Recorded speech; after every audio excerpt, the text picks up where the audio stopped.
I'll lend you the bull for a few days, but you have to return him healthy and safe." "Of course, sir, I promise," the young man said. He took the bull to his land and put him with the cow. A few days passed and everything went well. The cow became pregnant. That night, he and his wife sat in the yard, tired but happy. Their little boy played with an old can, and the cow rested peacefully in the corral. "Do you remember how she arrived?" the woman asked, looking at the animal. "Yes," he said with a smile. "Skinny, shaking with no strength. We thought she would die, but look at her now. She's strong," the woman said, "like you." Months flew by. The cow's belly grew every day. The young man fed her carefully and learned by watching how neighbors helped their cows give birth. He had no shame in asking questions. He knew that if he wanted a better life, he had to learn. One cold dawn, his wife shook him awake. "Get up, she's restless." They ran to the corral with an oil lamp. The cow was lying on the ground, breathing heavily. The young man knelt beside her.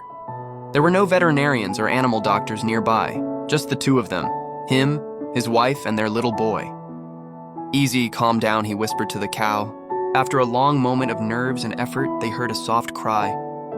There it was, a tiny calf, wet but alive. The cow licked him again and again, while the young man cried with emotion. Not sadness, pure happiness, the kind you never forget. His wife hugged him tightly. "You did it," she whispered against his chest. The calf grew healthy.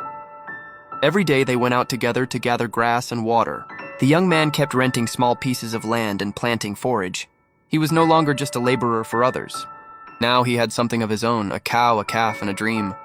With time, he learned to negotiate with the town butchers and to avoid being cheated. He sold his first calf for a good price. He didn't waste the money. He bought another young cow, more chickens, and slowly built his small farm. He made a strong corral with thick logs and tight wire. He built a simple stable to protect the animals from the rain. People in the town began to see him differently. He was no longer the boy who wasted his coins on a skinny cow. Now they called him the one who built a farm out of nothing. Some even asked him for advice. Days were hard. He woke before sunrise and worked until dark. Sometimes the money wasn't enough. Sometimes the exhaustion felt unbearable. But every night, seeing his healthy animals and his peaceful family, he felt it was all worth it. A year later, he had 4 cows, 3 calves, chickens, and a well-kept corral. He learned to heal animals with natural remedies and to sell them without being tricked.